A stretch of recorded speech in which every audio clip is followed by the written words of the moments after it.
যারা মিসকিনদেরকে খাদ্য দানে উৎসাহিত করে না, এদের জন্য জাহান্নাম। ফকির কাকে বলে আর মিসকিন কাকে বলে এটা জানেন? জি, এটা জানেন? জানেন না? আপনাকে বলে দিচ্ছি। আমি মমতাজুল ইসলাম, আমি রিক্সা চালাই। আমি কি করি? রিক্সা চালাই। এখন আমার সারা বছর রিক্সা চালানোর পরে 15,000 টাকা জমা হয়েছে। 15,000। ডাক্তার হঠাৎ করে বলছে আমার ছেলের হাড়ের অপারেশন লাগবে, খরচা এখন 1.5 লাখ। আচ্ছা বলুন তো দেখি, আমি 15,000 টাকার মালিক, ডাক্তার বলছে 1.5 লাখ টাকা খরচা, আমার পক্ষে এত টাকা জোগাড় করা সম্ভব? সম্ভব? কখনোই সম্ভব নয়। তাহলে আমি বাধ্য হয়ে আপনার কাছে চাইতে যাব। আমি হলাম ফকির, মিসকিন, যে নিঃস্ব, যার কাছে কিছুই নেই, এ হচ্ছে মিসকিন। আল্লাহ তাআলা বলছেন যারা মিসকিনদেরকে খাদ্য দানে উৎসাহিত করে না। তারপরে আল্লাহ তাআলা বলছেন ফাওয়াইলুল লিল মুসাল্লিন, ওই সমস্ত নামাজীদের জন্য জাহান্নাম। ওই সমস্ত নামাজীদের জন্য ওয়াইল নামক জাহান্নাম। নামাজ পড়ে না, আল্লাহ তাদের কথা বলছে না, আল্লাহ বলছে যারা নামাজ পড়ে এদের জন্য ওয়াইল নামক জাহান্নাম। নেন এবার ঠেলা সামলান। নামাজ যারা পড়ে কালো দাগ হয়ে গেছে এখানে, তারপরেও আল্লাহ বলছে ওর থাকার জায়গা জাহান্নাম। আল্লাহু আকবার। আপনাদেরকে একটা কথা জিজ্ঞাসা করি, আচ্ছা আপনাদের এখানে আলেম ওলামারা বক্তব্য করেছে এটা যে ইন্নাস সালাতা তানহা আনিল ফাহশাই ওয়াল মুনকার, নিশ্চয়ই নামাজ কুকর্ম ও কুকথা থেকে মানুষকে বিরত রাখে। এটা শুনেছেন? শুনেছেন তো? এটাও আপনারা দেখেন যে একটা লোক নামাজ পড়ছে 60 বছর, তারপরেও সুদের টাকা খায়। একটা লোক নামাজ পড়ছে তারপরেও ব্যভিচার করে। একটা লোক নামাজ পড়ছে তারপরেও জমির আল কাটে। একটা লোক নামাজ পড়ে তারপরেও পরের জমি জোর করে দখল করে। এরকম নামাজি নাই? আছে তো? হ্যাঁ, তাহলে নামাজ নিশ্চয়ই কবুল হচ্ছে না। ওটা ও ইবাদত হিসাবে ভাবে না, ওটা ওর অভ্যাস হয়ে গেছে। আজান হলে মসজিদে যেতে, ওটা ওর কি অভ্যাসে পরিণত হয়েছে, ইবাদতে পরিণত হয়নি। আল্লাহ তাআলা বলছেন নামাজীদের জন্য জাহান্নাম। কোন নামাজি? আল্লাযীনা হুম আন সালাতিহিম সাহুন, যারা নামাজ পড়ে অস্বস্তি বোধের সাথে। আমাদের কিছু মায়েরা আছে নামাজে এমন করে সেজদা দিচ্ছে মনে হচ্ছে 13-14 বছর প্যারালাইসিসে ভুগছে, এমন করে সেজদা দিচ্ছে। আবার কিছু লোক আছে সারাদিন দেখবেন টো টো টো টো করে ঘুরছে, কোন জমিতে পানি নাই দেখছে, কোন জমিতে সার লাগবে দেখছে, সব ভালো। আর মসজিদে এসেই এরকম চেয়ারে বসে এরকম করে নামাজ পড়ছে। এরকম লোক আছে না? ও সব ভালো, সারাদিন সাইকেল চালাচ্ছে, গোশ কিনতে যাচ্ছে, মাছ কিনতে যাচ্ছে, সব ভালো। ঠিক মসজিদে নামাজ পড়ার কথা বললে হাঁটুতে ব্যথা। কিছু লোক এরকম থাকে রমজান মাস এলে ওর গ্যাস্ট্রিক, আলসার, পালসার সবই হয়, মানে দুনিয়ার রোগ ওর ভর্তি। রমজান মাস ভালো হয়ে গেল দেখবেন জনমের খাওয়া খাচ্ছে, পুরো ভালো। ও রমজান মাস এলে ওর গ্যাস্ট্রিক হয়, মানে পাক্কা বদমাইশ লোক। কিছু লোক আছে নামাজ পড়ে, আল্লাহ তাআলা বলছেন নামাজ পড়ে অমনোযোগী সহকারে। রমজান মাসে দেখি সোশ্যাল মিডিয়াতে অনেক রকম অনেক কিছু দেখা যায়, ভণ্ডামির তো শেষ নাই। মোবাইলে ভণ্ডামির শেষ আছে। কিছু জিকির উঠেছে দেখবেন, এ ওর ঘাড়ের উপরে উঠছে, ও তাল গাছের উপরে উঠে যাচ্ছে। জিকির দেখেন না? হ্যাঁ, কঠিন ব্যাপার। ভণ্ডামি যত সব বাংলাদেশে, বুঝতে পারছেন না? বেশিরভাগ সব ভণ্ডদের বসবাস বেশিরভাগ বাংলাদেশে। আর আমাদের ইদানিং আমাদের পশ্চিম বাংলার কিছু হুজুররা এই ভণ্ডামিটা করছে। কিছু হুজুর এই ভণ্ডামিটা করছে পশ্চিম বাংলাতে। হজ করতে যাচ্ছে তবুও 4-5টা করে ক্যামেরা নিয়ে যাচ্ছে ভণ্ডামি করার জন্য, ফেমাস হবে। এইসব ভণ্ড হুজুররা কিছু করছে। জি, যত ভণ্ডামি দেখবেন। তা রমজান মাসে মোবাইলে দেখতে পাচ্ছিলাম কিছু কিছু মসজিদে 20 রেকাত তারাবি হচ্ছে। 20 রেকাত না ভাই, তুমি 20,000 রেকাত পড়ো, এতে আমার আপত্তি নাই। 20 রেকাত পড়ছে 25 মিনিট, এটা হয় কি করে? ওই কি পাছাতে ডবল সিলিন্ডারের মেশিন লাগানো আছে? এই বদমাইশ কোথাকার, এত তাড়াতাড়ি নামাজ পড়া হয় কি করে? অধিকাংশ মানুষের নামাজ কবুল হয় না। তার একটা কারণ আছে। কারণটা কি বলুন তো? কারণটা কি?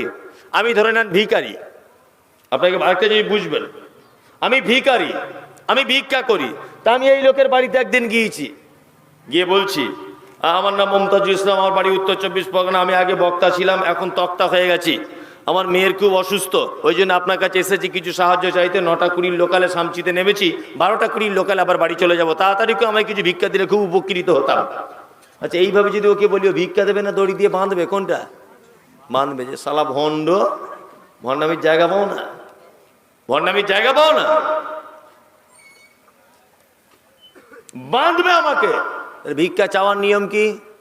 ভিক্ষা চাওয়ার নিয়ম, আসসালামু আলাইকুম ওয়া রাহমাতুল্লাহ। ভাই আপনার নাম আব্দুল্লাহ, শুক্রাবাড়িতে বাড়ি, আমি মমতাজুল ইসলাম, সে আপনাদের গ্রামে জলসা করতে এসেছিলাম। খুব বড় বিপদে পড়েছি, খুব বলতে লজ্জা লাগছে, যদি আমাকে কিছু দিয়ে সহযোগিতা করতেন তাহলে খুব ভালো হতো। এইরকম যদি ভিক্ষাটা চাই, আচ্ছা বলুন তো, ভিক্ষা দেবে কি দেবে না? দেবে। 10 টাকার জায়গায় 10 পয়সাও তো দেবে। আর আগে যেমন করে চেয়েছিলাম ভিক্ষা পাবো, পাবো না, বরঞ্চ কাঁচা কুঞ্চি দিয়ে পিঠ ছিলে দিতে পারে। সালা ভণ্ড কোথাকারে। বলবে কি বলবে না? বলবে। নামাজে দাঁড়াচ্ছে, আল্লাহু আকবার, আলহামদুলিল্লাহ রাব্বিল আলামিন, হ্যাঁ না, কি ধান কল মেশিন চলছে নাকি এটা? বিয়াদব কোথাকারে। নামাজে দাঁড়িয়েছেন পাপের বোঝা মাথায় নিয়ে, আল্লাহু আকবার, আলহামদুলিল্লাহি রাব্বিল আলামিন, সমস্ত প্রশংসা তোমার, তুমি অসংখ্য জগতের মালিক, আর রহমানির রহিম, তুমি দয়ালু পরম করুণাময়, মালিকি ইয়াউমিদ্দিন, তুমি কিয়ামতের দিবসের মালিক, ইয়াকা না'বুদু, তোমারই ইবাদত করি, ওয়া ইয়াকা নাস্তাঈন, তোমারই কাছে সাহায্য চাই, ইহদিনাস সিরাতাল মুস্তাকিম, আল্লাহ তুমি আমাকে সহজ পথের পথিক করো, সিরাতাল্লাযিনা আনআমতা আলাইহিম, ওই পথের পথিক করো যাদেরকে তুমি পুরস্কারিত করেছো, গায়রিল মাগযুবি আলাইহিম, ওদের পথে আমাকে পরিচালিত করো না, ওয়ালাজ যাল্লিন, যারা গোমরাহির পথে রয়েছে। আপনি নামাজে বলছেন ইহদিনাস সিরাতাল মুস্তাকিম, আল্লাহ তুমি আমাকে সহজ পথ দেখাও। এইটা যদি একদমে বলেন ঠিক এরকম করে, আলহামদুলিল্লাহ রাব্বিল আলামিন মালিকি ইয়াউমিদ্দিন সিরাতাল্লাযিনা আন'আমতা আলাইহিম, কবুল হবে? হ্যাঁ, ফেরেশতারা পর্যন্ত বুঝতে ভুল করে দেবে যে বলে কি রে, বলছে কি রে, ভুল করবে কি করবে না? এমন রুকু সেজদা করছে, ঠকা ঠক ঠকা ঠক, মানে যেন 75 মেশিন লাগানো আছে। আমি তো ভেবে কুল পাই না। যে আবার অনেক লোক আছে নামাজে এত অস্বস্তি, নামাজে দাঁড়িয়ে এরকম পাছা চুলকাইছে করছে। আবার কেউ টুপি দিতে ভুলে গেছে, যারা বোঝে না জানে না, টুপি দিতে ভুলে গেছে, তো পকেট থেকে টুপিটা বার করেছে। আচ্ছা ঠিক আছে, বার করলি, বার করে আবার বড় করে ফু দিয়ে মাথায় লাগিয়ে দিচ্ছে। বদমাইশ কোথাকারে। এই, কে তোমাকে যুক্তি দিল? টুপিটা বার করলি নামাজ অবস্থায় না জানার কারণে, আবার লম্বা করে কাবার দিকে মুখ করে ফু দিচ্ছে, তারপরে আবার মাথায় লাগাচ্ছে জুত করে, আবার বারবার এরকম করে ঠিক করছে। আল্লাহ তাআলা এদের ব্যাপারে বলছেন আন সলাতিহিম সাহুন, যারা সলাত আদায় করে কিন্তু অস্বস্তি সহকারে করে, অলসতা, এনার্জি নেই। আল্লাযীনা হুম ইউরাউন, ওই নামাজীদের জন্য ওয়াইল নামক জাহান্নাম। ইউরাউন, যারা লোক দেখানো নামাজ পড়ে। অনেক লোক আছে না ঢঙের নামাজি, হ্যাঁ, এক সপ্তাহে কবার মুয়াজ্জিন ডাকে? 35 বার, তাই তো? হাইয়া আলাস সালাহ, নামাজের দিকে আয়, হাইয়া আলাল ফালাহ। আল্লাহর নবী কত কেমন বুদ্ধি দিয়ে শিখিয়ে দিয়েছেন, একবার ভেবে দেখেন। বিশ্ব নবী বলছেন হাইয়া আলাস সালাহ বলো, তাদেরকে নামাজের জন্য ডাকো। শুধু যদি নামাজের কথা বলো, ওরা বড় স্বার্থপর নাও আসতে পারে। তারপরে শব্দ হচ্ছে হাইয়া আলাল ফালাহ, নামাজ পড়ে নিজেদের কামিয়াবির জন্য তোমরা এসো। এক সপ্তাহে 35 বার তোমাকে ডাকা হলো, একবারও তুমি মুয়াজ্জিনের ডাকে আল্লাহর ঘরে যেতে পারলে না। কিন্তু জুম্মার দিন যখন এলো, তখন দামি আতর পরে আর দামি জামা গায়ে দিয়ে আর মাথাতে একটা ভালো পাকিস্তানি টুপি পরিয়ে ইমাম সাহেবের পিছনে এমন করে তুমি বসেছো, মনে হচ্ছে আসমান থেকে ফেরেশতা নেমে বসে আছে। জুম্মার দিনে এমন ড্রেসপত্র করেছে, বুঝলে, জুম্মার দিনে এদেরকেও ফেরেশতারা খুঁজছে, খুব মারাত্মক খুঁজছে, এদেরকেও পালিশ করা হবে, শুধু যারা জুম্মার দিনে পড়ে। এই আল্লাহ সুবহানাহু ওয়া তাআলা কাদের কথা বলছেন? ইউরাউন, এরা লোক দেখানোর জন্য নামাজ পড়ে।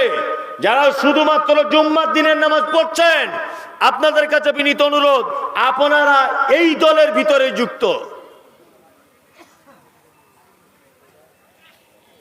একটা বদমাইশির তো সীমা থাকে।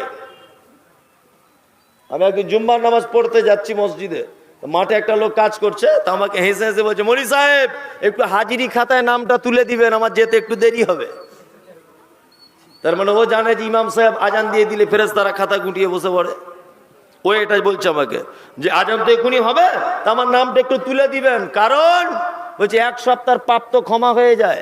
এই বোকা কোথাকারে, ক্ষমা কার হয়? কার ক্ষমা হয়? যারা 5 ওয়াক্ত 1 সপ্তাহে নামাজ পড়েছে, তারপরেও কিছু ভুল ত্রুটি হয়েছে, এদেরকে ক্ষমা করে দেওয়া হবে। আর তুমি তো টোটালি গেলে না 1 সপ্তাহে, শুধু জুম্মার দিনে মসজিদে গিয়ে বসে আছো। আবার মসজিদে গেল মসজিদে গিয়ে আবার ঝামেলা লাগাবে। মসজিদ থেকে বার হয়ে দরজার সামনে বলে, কি ব্যাপার আজকে 5 মিনিট দেরিতে আজান হলো? এই কে খুতবা দিচ্ছিল, কে 5 মিনিট দেরি হয়ে গেল? জানে না মাঠে ধান কাটতে হবে। আবার কিছু লোক আছে এই গ্রামে, আমাদের এই গ্রামে এই লোকটা না খুব সাহসী লোক, যা বলে সামনাসামনি বলে। কিছু লোক আছে না জুম্মার পরে মসজিদের বাইরে এরকম চিল্লামিল্লি করে, কি করে না? আর কিছু লোক ওদের পক্ষ হয়ে বলে, কি বলে, সাংঘাতিক লোক, যা বলে সামনাসামনি। ও আসলে মানুষ নয়, ও হচ্ছে গড় অহস্যু, হচ্ছে আস্ত বড় গরু। ওর কোনো বুদ্ধি নেই। যে অপরের মান সম্মান নিয়ে চিনিমিনি খেলে, তার নিজস্ব কোনো পার্সোনালিটি নেই। কি বলছি বুঝতে পারছেন তো? তাহলে নামাজ পড়বেন লোক দেখানোর জন্য নয়, আল্লাহকে খুশি করার জন্য। আপনাকে আর একটা জিনিস মাথায় রাখতে হবে, নামাজে যাদের মনোযোগী হচ্ছেন না, এ তো মানা করতে পারবেন না। আপনি তো গুড়ে চিনি দিচ্ছেন, দুটোতে একই। যে তাবিজ দিচ্ছে আপনি গুড়ে চিনি মারছেন, দিয়ে বিক্রি করছেন, বলছেন একদম পিওর মাল, গাছ থেকে এই মাত্র পেরে এনেছি, অথচ দুনিয়ার চিনি। ফেরেশতারাও একদম পালিশ করছে বাঁশ, বলছে আয় একবার, আয় একবার। তাজিপুরে মাদ্রাসায় দান করেছে আর গুড়ে চিনি, এই যদি ধরতে পারে একবার, কি যে হবে আল্লাহ ছাড়া কেউ জানে না। কবরে যদি একবার নদিয়া জেলার লোককে দেখা যেত না, তো শুধু গুড়ে চিনির জন্য যে কি হচ্ছে আল্লাহ ছাড়া কেউ জানবে না। এটা মনে হয় সবাই করে না, কিছু কিছু মানুষ করে, কি করে না? সব এই রুগী, সব রুগী। কেউ বলছে 12 আনা নাই, 1 টাকাই বলতে পারেন, তাই না? কিছু ইল্লা মাশাআল্লাহ ভালো মানুষ, ইমানদার লোক আছে, তবে তাদেরকে দূরবীন নিয়ে দেখতে হবে তারা কোথায় বসবাস করে। এটাও একটা ব্যাপার, তাই না? উভয় পক্ষ পাপের সঙ্গে জড়িত। আপনার স্ত্রীর কাছে বিনীত অনুরোধ যে আপনার স্ত্রীকে বলে দিবেন তাবিজ কবর, লাল সুতো, কালো সুতো, ধাগা বাঁধা, অমুক, টিকুলি দেওয়া, কালো টিপ দেওয়া, সব শিরক। এর থেকে আপনার পরিবারকে বাঁচাতে হবে। চলুন কত বড় শিরক তাবিজ, আপনাকে একটা জিনিস দিয়ে প্রমাণ করি। আল্লাহ নবী সাল্লাল্লাহু আলাইহি ওয়াসাল্লামের কাছে 10 জনের একটা দল লোক এসেছে। আল্লাহ নবী সাল্লাল্লাহু আলাইহি ওয়াসাল্লামের কাছে বাইয়াত গ্রহণ করছে, হাতে হাত দিয়ে মুসাফা করছেন। আল্লাহ নবী সাল্লাল্লাহু আলাইহি ওয়াসাল্লাম 9 জনের হাতে হাত দিয়ে মুসাফা করলেন, বাইয়াত গ্রহণ করলেন, একজনের হাতে হাত দিলেন না। ওই 9 জন তখন আল্লাহ নবীকে বলছেন, আল্লাহর নবী আপনি একজনের হাতে হাত দিলেন না কেন? তখন নবীজি বলছেন, দেখতে পাচ্ছ না ওর হাতে তাবিজ লটকানো আছে, এই কারণে তো ওর হাতে হাত দিলাম না। তার মানে যার হাতে তাবিজ লটকানো থাকে, আল্লাহর নবী তার হাতে হাত দিলেন না। আর হুজুর তাবিজ দিয়ে নিজের মুরিদ বাড়ায়। কি বলছি বুঝতে পারছেন না? হুজুর নিজে তাবিজ দিয়ে নিজের মুরিদ বাড়ায়। পরিবারকে সর্বপ্রথম আপনাকে কি করতে হবে? শিরক মুক্ত পরিবার গড়ে তুলতে হবে। আর 2 নম্বর, লোকমান হাকিম তার বেটাকে বলছেন, বেটা ওয়াসাইনাল ইনসানা লিওয়ালিদাইহি হামালাতুহু উম্মুহু ওয়াহানান আলা ওয়াহানিন ওয়াফিসালুহু ফি আমাইনি আনিশকুরলি ওয়া লিওয়ালিদাইকা ইলাইয়াল মাসির। বেটা, জাহান্নাম থেকে যদি বাঁচতে চাও, পিতামাতার সঙ্গে সদ্ব্যবহার করো, কারণ তোমাকে কষ্টের পর কষ্টে পেটে ধারণ করে তোমাকে পৃথিবীতে এনেছে, 2 বছর যাবৎ তোমাকে দুধ পান করিয়েছে। এটা মহান আল্লাহর নির্দেশ, তোমরা পিতামাতার সঙ্গে সৎ ব্যবহার করো। জাহান্নাম থেকে বাঁচার দ্বিতীয় আপনার পরিবারকে পিতামাতার সঙ্গে সৎ ব্যবহার করতে হবে। এটা আপনার বেটা বেটিকে বলে দিতে হবে। আমরা করি? পিতামাতার সঙ্গে ভালো ব্যবহার করছি? এই করছি ভাই না? বুড়ো মানুষরা খুব আনন্দ করছে যে এইবারে দিচ্ছে মৌলী সাহেব। হ্যাঁ, কিন্তু ওই যে ইয়ং বয়সে ভিটামিন ছিল এটাও মনে নাই। ছোট্ট খোকন বলল সেদিন বাবাকে তারা ডেকে, আচ্ছা বাবা তোমার চুলগুলো সব যাচ্ছে কেন পেকে? বাবা বলে, যাদের ছেলে দুষ্টুমিতে পাকা তাদের বাবার মাথার চুল যে যায় না কাঁচা রাখা। ছোট্ট খোকন মুচকে হেসে বলল, তখন হয়নি আমার ভুল, তুমিও তো ছিলে আমারই মতো, তাই পেকে ছিল দাদুর চুল। কি বুঝলেন? একটা বাচ্চা ছেলে, তার বাপ বলছে বাচ্চা ছেলেকে, তুই এত বদমাইশি করছিস, আমার মাথার চুল পেকে যাচ্ছে, তোর টেনশানে। তখন ছেলেটা বলছে, তাহলে দাদুর চুল পেকেছিল কেন? কি বলছি বুঝতে পারছেন না? তা আমাদের অবস্থা ঠিক তেমন নয়। হ্যাঁ, যেমন আপনি, আপনার বেটা তেমন। আল্লাহু আকবার। 5 বার করে হজ করতে যাচ্ছে, টাকা বেশি হয়েছে, কি করবে, খরচা তো করতে হবে। 4-5 বার করে। এই কোথায় জান্নাত খুঁজতে চাইছেন? আল্লাহর নবী বলছেন, তোমার মায়ের এইখানটাতে জান্নাত। কোথায় জান্নাত খুঁজতে চাইছেন? কোন মাদ্রাসায় 1 লাখ টাকা দান করে জান্নাত যাওয়ার আশা করছেন? হ্যাঁ, কোথায় উমরা হজ করতে যাচ্ছেন 4-5 বার করে? কেন? আপনার মা বেঁচে আছে, এখনো পালি সিস্টেম ইমাম সাহেবের মতো ভাত খায়, আর আপনি চলে যাচ্ছেন মক্কাতে প্লেনে চেপে। আপনি কি ভাবছেন জান্নাত খুব সস্তা? অত সহজ নয়।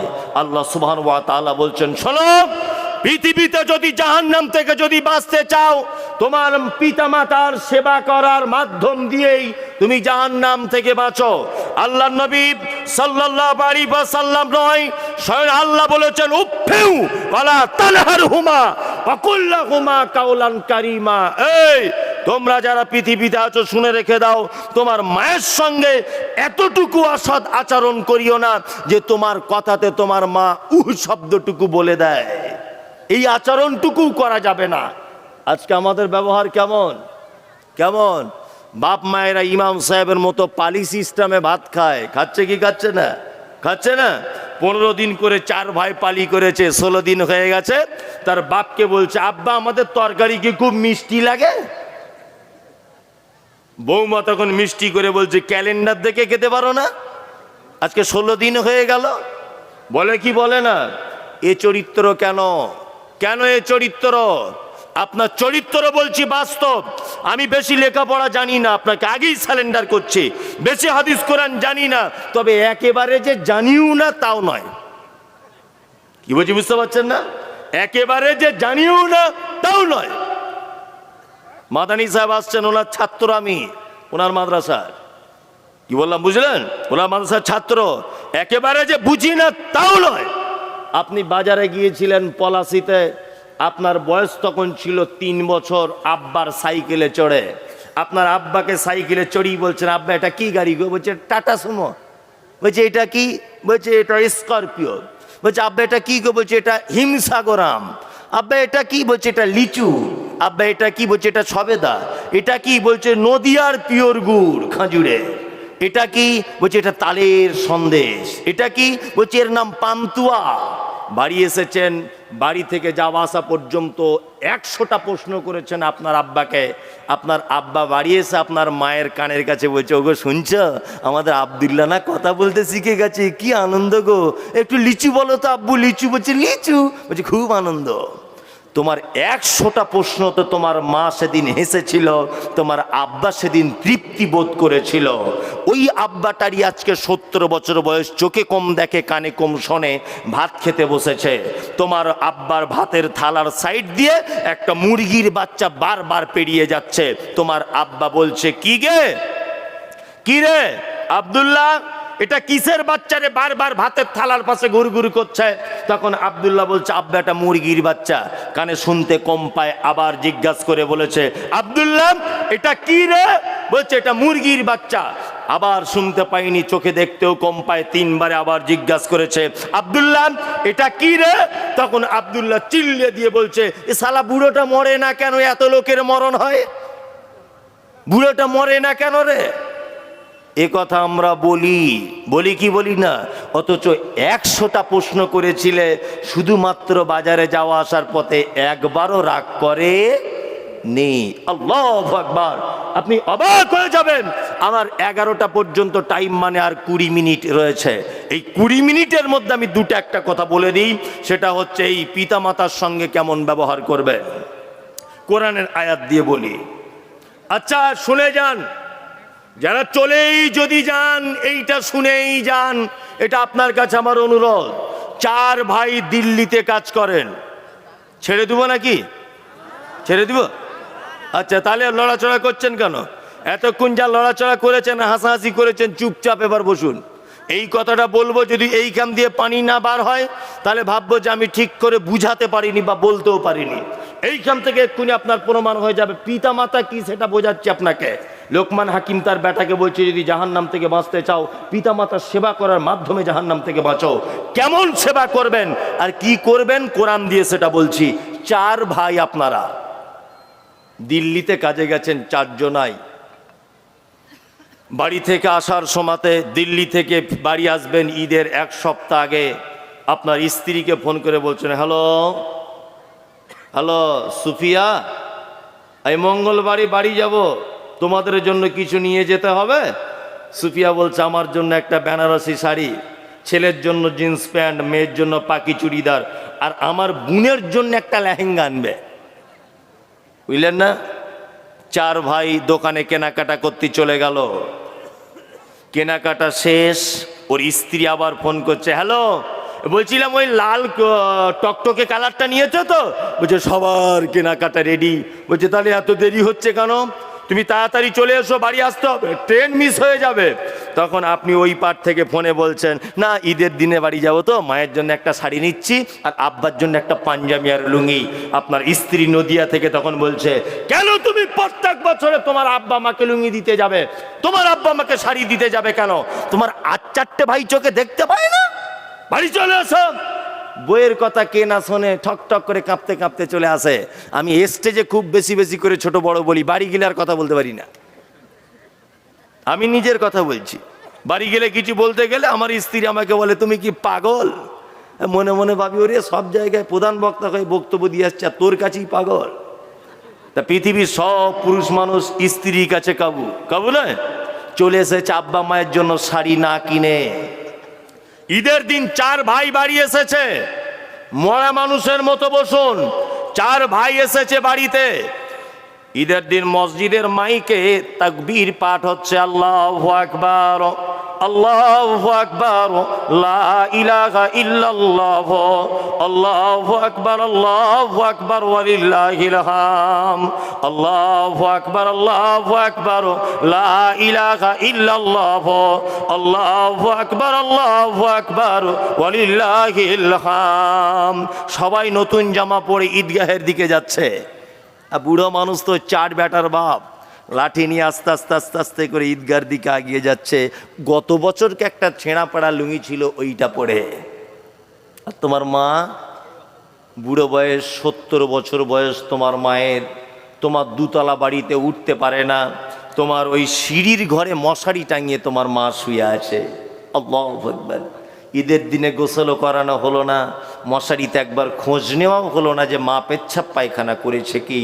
ঈদের দিন দুপুর 2টো যখন বাজে, তোমার শালি এসেছে, শালা এসেছে, সবাই এসেছে, আনন্দ ফুর্তি করছো আর ঢোল বাজাচ্ছ, গান গাইছো, ভালো মন্দ রান্না করে খাচ্ছ।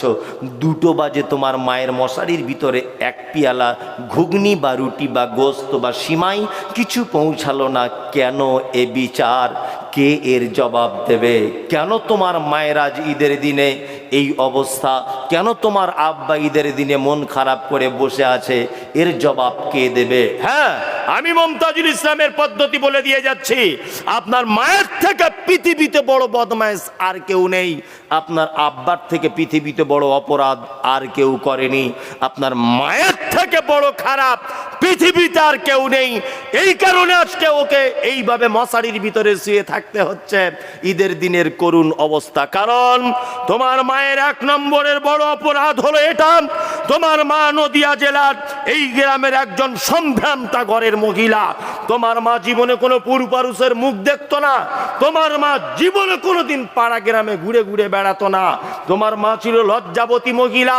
কিন্তু তোমার মতো বদমাশ ছেলেকে জন্ম দিতে গিয়ে হসপিটালের বেডে পর পুরুষের সামনে সায়া ব্লাউজ খুলে উলঙ্গ হতে হয়েছিল। তোমাকে জন্ম দিতে গিয়ে তোমার মায়ের জীবনের সব থেকে বড় অপরাধ যে নিজের দামি লজ্জাস্থান স্থানটা পরপুরুষ ডাক্তারের সামনে উলঙ্গ হতে হয়েছিল তোমার মতো বদমাইশকে জন্ম দিতে গিয়ে। নাম্বার 2 নম্বর, তোমার মায়ের অপরাধ, তোমার মায়ের মাথার চুল হাঁটু পর্যন্ত দুলতো, কালো কুচকুচে অপরূপা সুন্দরী তোমার মায়ের চুল। পাড়ার মেয়েরা তোমার মায়ের চুল দেখতে আসতো, কিন্তু তোমার মতোই বদমাইশ ছেলেকে জন্ম দিতে গিয়ে হসপিটালের বেডে তোমার মায়ের কালো কুচকুচে চুল লাল রক্তে জমাট বেঁধে গিয়েছিল। এটা তোমার মায়ের 2 নম্বরের বড় অপরাধ। তোমার মায়ের আজকে ঈদের দিনে এই অবস্থা কেন? তোমার মায়ের 3 নম্বরের বড় অপরাধ হলো এটা যে তোমার মায়ের পেটে যখন তুমি ছিলে, তোমার মায়ের বয়স তখন 25 থেকে 26 বছর। তোমার মা অপরূপা চরমা সুন্দরী, ডাক্তার বলেছে নরমালে বাচ্চা হবে না, সিজার করতে হবে। ধারালো কাঁচি দিয়ে তোমার মায়ের চামড়া হাঁসের ডিমের মতো ফর্সা, ধারালো ছুরি দিয়ে তোমার মায়ের পেটের চামড়া কেটে তোমাকে পৃথিবীর মুখ দেখানো হয়েছিল। সেই যে ডাক্তার বাবুরা মোটা সুই আর সুতো দিয়ে তোমার মায়ের পেট সেলাই করে দিয়েছে, আজও জননী সেই ব্যথাতে কাকে কলসি নিয়ে চলতে পারে না। এই তোমার মতো অপদার্থ ছেলেকে জন্ম দিতে গিয়ে তোমার মা মানে বিজ্ঞানের ভাষাতে হচ্ছে প্রত্যেক দিন একটা সন্তান তার মায়ের 8 বার করে দুধ পান করে, একবারে 250 গ্রাম করে দুধ পান করে। কোরআনের ভাষাতে 30 মাস দুধ পান করাতে হয়। 30 মাসে তোমার মায়ের দুধ পান করেছো 1800 কেজির মতো। 90 টাকা যদি কেজি হয়, 50 টাকা যদি কেজি হয়, তুমি তোমার মায়ের দুধ পান করেছো 90,000 টাকা। এটা তোমার মায়ের সব থেকে বড় অপরাধ। তোমার আব্বার অপরাধ কি না? তোমার আব্বার অপরাধ হলো এটা যে তোমাকে ভালো মিশনে পড়াবে বলে ওই কনকনে শীতে হাড় কাঁপানো তোমাকে কোনোদিন মাঠে যেতে বলেনি। রাত 2টোর সময়তে রস নামাতে গাছে উঠে গিয়েছিল ফাঁকা মাঠে, তোমার স্কুলের বেতন দিতে হবে তাই। তোমার আব্বা মানে কোনোদিন নতুন জামা কাপড় পরতো না, এই কারণে যে যাতে করে আমার বেটা বেটির কষ্ট না হয়ে যায়, এটার নাম আব্বা। চলুন, এটা এদের দুনিয়াতে অবদান। আল্লাহর কোরআন এদের কত মর্যাদা দিয়েছে। আল্লাহর নবীকে জিজ্ঞাসা করা হচ্ছে, ইয়াসআলুনাকা মাযা ইউনফিকুন কুল মা আনফাকতুম মিন খাইরিন ফালিল ওয়ালিদাইন ওয়াল আকরাবিন ওয়াল ইয়াতামা ওয়াল মাসাকিন ওয়াবনিস সাবিল ওয়া মা তাফআলু মিন খাইরিন ফা ইন্নাল্লাহা বিহি আলিম। আল্লাহর নবীকে জিজ্ঞাসা করা হচ্ছে, নবী, সারা পৃথিবীতে আমরা যত দানের রাস্তায় ক্ষয় করি, সারা পৃথিবীতে যত দানের রাস্তা রয়েছে, সারা পৃথিবীতে যত উত্তম দানের কথা আপনি বলেছেন, তার মধ্যে উত্তম দান কোন জায়গায় করা যায়, কোনটা সবথেকে উত্তম দান? আল্লাহর কোরআন বলছে, কুল, নবী আপনি বলে দেন, মা আনফাকতুম মিন খাইরিন ফালিল ওয়ালিদাইন ওয়াল আকরাবিন ওয়াল ইয়াতামা ওয়াল মাসাকিন। পৃথিবীতে তোমরা যত জায়গাতে দান করো, তার মধ্যে উত্তম দান হচ্ছে তুমি তোমার আব্বা মায়ের জন্য যে টাকাটা ব্যয় করো, এর থেকে উত্তম আর কোনো দান নেই। মসজিদে দান করেছেন 1 লাখ টাকা, ধরে নেন 1 লাখ নেকি হলো। জি, আপনি জলসা থেকে বাড়ি যাওয়ার সময় একটা ওড়না কিনে আপনার মাকে রাতের বেলা দিবেন, 1 কোটি নেকি হবে ইনশাআল্লাহ। কোথায় জান্নাত খুঁজতে চাইছেন? কোথায়? চলুন, আল্লাহ সুবহানাহু ওয়া তাআলা বলছেন, জাহান্নাম থেকে বাঁচতে যদি চাও, অবশ্যই তোমার পিতামাতার সেবার মাধ্যমে তোমরা জাহান্নাম থেকে বাঁচো। অবশ্যই তোমার মায়ের কাছেই জাহান্নাম রয়েছে। তবে কথাও বলে দিয়ে যাচ্ছি, সেটা হচ্ছে এই পিতামাতার পায়ের তলায় জান্নাত, এ ঘটনা ঠিক নয়, এ হাদিস ঠিক নয়। মায়ের পায়ের তলায় জান্নাত, এ হাদিসই চূড়ান্ত। পিতামাতার পায়ের তলায় জান্নাত, এ হাদিস নয়। পিতামাতার পায়ের তলায় জান্নাত নেই, মায়ের পায়ের তলাতে জান্নাত। কি বলছি বুঝতে পারছেন? তাহলে জান্নাত যেতে গেলে, পরিবারকে বাঁচাতে গেলে 2টো জিনিস আপনাকে শিক্ষা দিয়ে গেলাম। 1, শিরক মুক্ত পরিবার গড়তে হবে। 2, পিতামাতার ভক্তি যুক্ত পরিবার গড়তে হবে। আপনার স্ত্রীকে একটু মাঝে সাঝে চমকে দিতে হবে, প্রয়োজনে একবারই দিতেও হবে। মুখে মারবেন না, আর শক্ত জিনিস দিয়ে মারবেন না, এমন জায়গায় মারবেন, নরম জায়গাতে মারবেন। প্রয়োজনে আপনার আব্বা মায়ের সঙ্গে যদি অসৎ ব্যবহার করে, কি বলছি বুঝতে পারছেন না? প্রয়োজনে যদি আপনার আব্বা মায়ের সঙ্গে অসৎ ব্যবহার করে। কিন্তু অসৎ ব্যবহার, আজকাল বাপ মায়েদের কিছু দোষ আছে। সন্তানরা যে পিতামাতার সঙ্গে খারাপ ব্যবহার করছে তার কিছু দোষ আছে, দোষ আছে না নেই? আছে। এ কোরআন কি বলছে? কোরআন অত্র আয়াতে কি বলেছে? এই মাত্র যে তোমার দুধ ছাড়াতে টাইম লেগেছে 2 বছর, 2 বছর, তাই না? এখনকার মায়েরা বাচ্চাদেরকে দুধ দেয়, তাই না? মানুষের বাচ্চা আর দুধ খায় রেড কাউ, রেড মানে গরু, এই লাল, আর কাউ মানে গরু, মানে মানুষের বাচ্চা গরুর দুধ খেয়ে মানুষ হয়। তার চরিত্র মানুষের মতো হবে কেন? গরুর মতোই হবে, বুঝলেন না? এখনকার মায়েরা আব্বারা তবু একটু ভাত পাচ্ছে।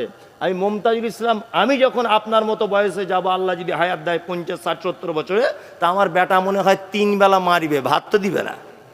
মানে ওর চরিত্র আরো পশুর মতো হবে। কারণ আমার স্ত্রীও 2 দিন 4 দিন দুধ দিয়ে আমাকে অর্ডার করে দিয়েছে দোকান থেকে দুধ কিনে আনো। আপনাকে দিয়ে বিচার করছি না, আমি আমাকে দিয়ে করছি। মেয়ে চিন্তা করছে আমার শরীরের অবস্থা খারাপ হয়ে যাবে। জি, অনেক মেয়েরা বলছে দুধ হয় না। কে বললো দুধ হয় না? হ্যাঁ, কে বললো? শুকরকে আল্লাহ রুজি দেয়, কুকুরকে আল্লাহ রুজি দেয়, শ্রীগালকে আল্লাহ রুজি দেয়, জঙ্গলে বসবাস করে হিংস্র প্রাণীদের রুজি দেয়। আর মানুষ আশরাফুল মখলুকা, তাকে পৃথিবীতে আল্লাহর মায়ের বুকে দুধ থাকবে না? হ্যাঁ, মায়ের বুকে দুধ থাকবে কি থাকবে না? হয়তো আপনার চলার গতি কিছু ভুল আছে, ট্রিটমেন্ট করুন, ভালো খাদ্য গ্রহণ করুন, সন্তানের সঙ্গে ভালো টাইম দিতে হবে। 5 বছরের আগে কোনো বাচ্চাকে স্কুলে ভর্তি করবেন না। আমি মমতাজুল ইসলাম এটা বলছি, যারা ভর্তি করেছে বুড়ো বয়সে বৃদ্ধাশ্রমে থাকতে হবে, চিন্তা ভাবনা করে রাখুন। খুব টাকা হয়েছে নিয়ে গরম মারছে, ভ্যানে ঘিরে আর গাড়ি করে ইংলিশ মিডিয়ামে পাঠাচ্ছে, বয়স 4 বছর। এই 4 বছর বয়সে কি লেখাপড়া শিখবে? 5 বছর পর্যন্ত মায়ের সঙ্গে স্পর্শে থাকতে হবে, তবেই তো ভালোবাসা জন্মাবে, মহাব্বত জন্মাবে। আর মা এদিকে সিরিয়াল দেখতে ব্যস্ত, বাচ্চা ওদিকে খেলতে ব্যস্ত। 3 বছর বয়সে স্কুলে দিয়ে এসেছে, নিয়ে মায়ের সঙ্গে বাপের সঙ্গে কোনো সম্পর্কই থাকছে না।